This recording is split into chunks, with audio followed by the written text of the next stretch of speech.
Assalamualaikum warahmatullahi wabarakatuh. Alhamdulillah, wassalatu wassalam ala sayyidina wa maulana Muhammadir Rasulillah wa ala alihi wa itratihi wa ashabihi wa man walah, amma ba'd. Alhamdulillah, kita bersyukur kehadirat Allah. Kita dipertemukan lagi pada majlis 10 minit bersama Sahih Al-Imam Al-Bukhari. Dan Alhamdulillah kita telah pun sama-sama meneliti hadis yang pertama. Dan kita masih lagi di dalam hadis yang pertama daripada Sahih Al-Imam Al-Bukhari, iaitulah hadis innamal a'malu binniyat wa innama likulli imri'in ma nawa faman kanat hijratuhu ila dunya yusibuha aw ila imra'atin yankihuha fahijratuhu ila ma hajara ilaih. Semalam kita telah pun melihat tentang perawi hadis ini, iaitu guru langsung kepada Al-Imam Al-Bukhari, iaitu Al-Humaidi, atau nama betulnya Abdullah ibn Zubair Al-Humaidi. Maka hari ini kita nak berkenalan pula dengan guru kepada Al-Imam Al-Humaidi yang telah menyambungkan hadis ini sehingga sampai kepada Al-Imam, kepada Sayyidina Umar bin Al-Khattab radhiyallahu ta'ala anhu. Dalam sanad disebut haddatsana Al-Humaidi Abdullah ibn Zubair qala حدثنا سفيان قال حدثنا يحيى بن سعيد الأنصاري. Jadi kalau kita lihat dalam sanad hadis ini, Al-Humaidi telah meriwayatkan hadis ini. Beliau menyatakan kami telah diberitahu oleh Sufyan, manakala Sufyan pula berkata kami telah diberitahu oleh Yahya bin Sa'id Al-Ansari. Maka siapakah Sufyan yang dimaksudkan di dalam sanad ini? Sufyan yang dimaksudkan dalam sanad ini adalah Sufyan ibnu Uyainah Al-Makki, yang mana pada zaman itu ada dua orang alim besar yang kedua-duanya bernama Sufyan, iaitu Sufyan ibnu Uyainah dan seorang lagi adalah Sufyan Ats-Tsauri. Cuma yang dimaksudkan oleh Al-Imam Al-Syaikh Abdullah ibn Zubair Al-Humaidi adalah Sufyan Ibnu Uyainah Al-Makki. Dan Sayyidina Sufyan Ibnu Uyainah Al-Makki ini, beliau sebenarnya adalah merupakan salah seorang guru kepada Al-Imam Asy-Syafi'i radhiyallahu ta'ala anhu. Dan beliau sebenarnya banyak belajar dengan guru-guru yang sama yang pernah Sayyidina Al-Imam Malik bin Anas radhiyallahu ta'ala anhu berguru dengan mereka. Bermaksud Al-Imam Malik bin Anas yang juga merupakan guru kepada Al-Imam Asy-Syafi'i.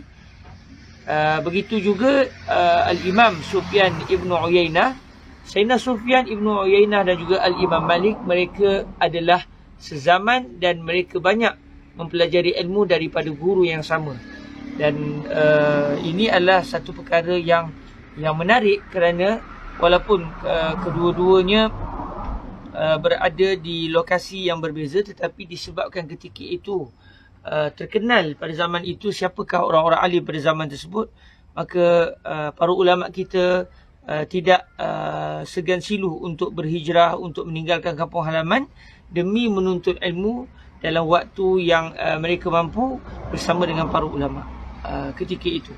Jadi Al-Imam Sufyan Ibnu Uyainah dan juga Al-Imam Malik, mereka ini adalah seperguruan. Dan pun begitu Al-Imam Malik meninggal terlebih dahulu, iaitu kerana kalau kita melihat dari segi sejarah, Sayyidina Sufyan Ibnu Uyainah ini, beliau telah meninggal dunia pada tahun 198 Hijriyah. Beliau telah meninggal dunia pada tahun 198 Hijriyah, yang mana kalau kita lihat pula disebut oleh Al-Imam Ibn Hajar Al-Asqalani wa 'asha ba'dahu 20 sanah. Maksudnya selepas kewafatan Sayyidina Al-Imam Malik bin Anas, Sayyidina Sufyan Ibnu Uyainah masih lagi hidup, dipanjangkan usia ketika itu, iaitu beliau akhirnya baru meninggal dunia setelah 20 tahun Sayyidina Al-Imam Malik bin Anas meninggal dunia. Jadi sebab itu tidak hairanlah kita apabila para ulama menyatakan bahawa Al-Imam Asy-Syafi'i telah menuntut ilmu juga daripada Sayyidina Sufyan Ibnu Uyainah, dan secara kuat sangkaan saya iaitu setelah kewafatan Sayyidina Al-Imam Malik bin Anas. Kerana Al-Imam Asy-Syafi'i sewaktu mula belajar dengan Imam Malik, beliau tidak meninggalkan Imam Malik sehinggalah Al-Imam Malik bin Anas meninggal dunia. Maka berkemungkinan Al-Imam Asy-Syafi'i mempelajari ilmu daripada Sayyidina Sufyan ibnu Uyainah selepas kewafatan Al-Imam Malik bin Anas radhiyallahu taala anhu. Dan kalau menurut apa yang ditulis oleh Imam Al-Qastallani, Al-Imam Al-Qastallani menyatakan bahawa Sayyidina Sufyan ibnu Uyainah ini termasuk di kalangan golongan tabi'in, termasuk daripada kumpulan at-tabi'in. Jadi Sayyiduna Al-Imam Al-Bukhari meriwayatkan hadis ini daripada Al-Humaidi, iaitu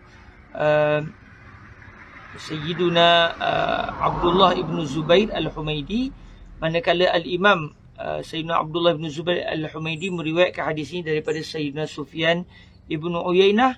Dan Sayyidina Sufyan ibn Uyainah telah berkata, kami telah diberitahu oleh Yahya bin Sa'id. Yahya bin Sa'id Al-Ansari ini, datuk kepada Yahya adalah seorang sahabat Rasulullah sallallahu alaihi wasallam. Datuk beliau bernama Qais. Yahya bin Sa'id bin Qais Al-Ansari. Dan Yahya bin Sa'id ini juga adalah merupakan seorang tabi'in. Seorang tabi'in. Dan beliau ketika zaman hidup beliau adalah merupakan salah seorang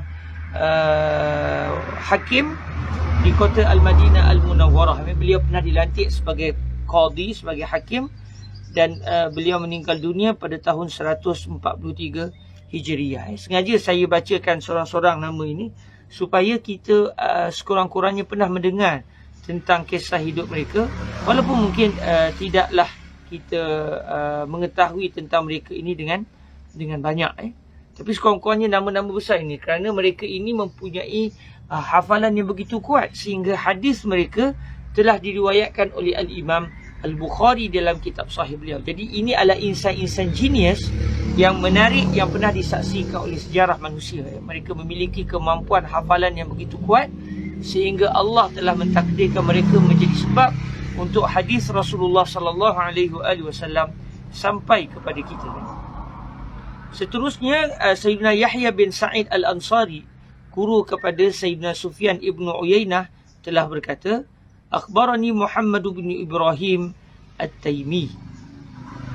Beliau menyatakan, saya telah diberitahu oleh Muhammad bin Ibrahim At-Taimi, iaitu Muhammad bin Ibrahim bin Al-Haris At-Taimi, juga merupakan salah seorang tabi'in. Subhanallah, Sayyidina Yahya bin Sa'id tabi'in, guru beliau juga tabi'in. Maksudnya mereka ni pernah bertemu dengan para sahabat. Bila namanya tabi'in, maknanya pernah bertemu dengan para sahabat.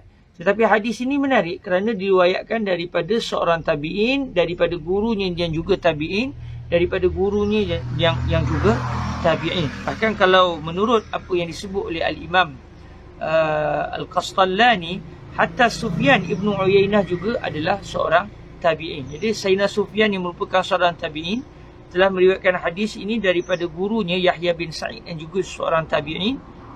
Yahya bin Sa'id telah meriwayatkan hadis ini daripada Muhammad bin Ibrahim dan juga yang juga merupakan seorang tabi'in. Bila sebut tabi'in, maknanya mereka pernah bertemu dengan sahabat. Tapi subhanallah, dari segi ilmu yang mereka terima, mereka mendengar hadis ini bukan daripada sahabat Nabi, tetapi mereka mendengarnya daripada para tabi'in yang sezaman dengan mereka. Jadi Muhammad bin Ibrahim bin Al-Haris At-Taimi ini, beliau adalah guru kepada Yahya bin Sa'id Al-Ansari, dan beliau telah meninggal dunia pada tahun 120 Hijriah. Maknanya kalau kira-kiranya memang tak sempat dengan Al-Imam Asy-Syafi'i, sebab Imam Syafi'i lahir pada tahun 150 Hijriah. Beliau pula meninggal dunia pada tahun 120 Hijriah. Tahun 120 Hijriah. Muhammad bin Ibrahim At-Taimi dan yang juga merupakan seorang tabi'in telah menyatakan bahawa beliau telah mendengar Alqamah bin Waqqas Al-Laitsi, dan Alqamah bin Waqqas Al-Laitsi juga adalah seorang tabi'in. Pun begitu, ada para ulama yang berpendapat bahawa Alqamah bin Waqqas ini adalah seorang sahabat Rasulullah sallallahu alaihi wasallam. Namun pandangan yang kuat menyatakan Alqamah bin Waqqas bukan seorang sahabat baginda Nabi, sebaliknya seorang tabi'in, tapi tabi'in yang begitu dekat dengan zaman Rasulullah sallallahu alaihi wasallam. Jadi kalau kita lihat subhanallah, hadis ini diriwayatkan oleh 4 orang tabi'in, daripada tabi'in kepada tabi'in, daripada tabi'in ke tabi'in. 4 orang tabi'in bersambung, menyambungkan hadis ini sehinggalah sampai kepada Rasulullah sallallahu alaihi wasallam. Manakala Alqamah bin Waqqas pula, beliau meninggal dunia di Madinah pada zaman pemerintahan Abdul Malik bin Marwan. Abdul Malik bin Marwan ini akhirnya menjadi pemerintah Madinah pada era Bani Umayyah. Dan kalau ikut dalam sejarah, Abdul Malik bin Marwan ni antara yang mempertahankan Sayyidina Osman bin Affan ketika Sayyidina Osman dikepung oleh para pemberontak. Beliau telah berkata, Sami'tu Umar bin Al-Khattab radhiyallahu anhu 'alal mimbari qal. Jadi Alqamah bin Waqqas Al-Laitsi menyatakan beliau telah mendengar Sayyidina Umar bin Al-Khattab radhiyallahu anhu ketika Sayyidina Umar berada di atas mimbar telah berkata. Maknanya hadis ini telah diriwayatkan oleh Sayyidina Umar ketika beliau berkhutbah di atas mimbar Rasulullah sallallahu alaihi wasallam.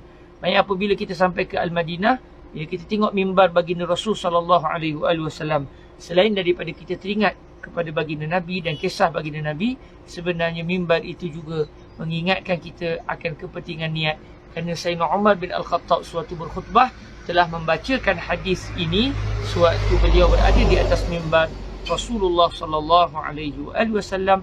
Dan insya-Allah kita akan menyambung apakah yang disebut oleh Sayyidina Umar pada keesokan hari biiznillah subhanahu wa taala. Terima kasih di atas kesudian para hadirin mendengar bicara 10 minit, tapi kita kadang-kadang terlebih. Hari ni pun dah 12 minit lebih kurang lah 10 minit tu ya. Nak tepat 10 minit kadang-kadang susah juga. Jadi lebih kurang lah, maknanya 10 minit bersama Sahih Al-Bukhari setiap hari. Dan insya-Allah ada rezeki kita menyambung lagi bacaan Sahih Al-Imam Al-Bukhari. Moga-moga Allah merezekikan kita mendengar keseluruhan hadis di dalam Sahih Al-Imam Al-Bukhari radhiyallahu taala anhu wa ardahu. Terima kasih. Jazakumullahu khairal jazaa. Assalamualaikum warahmatullahi wabarakatuh.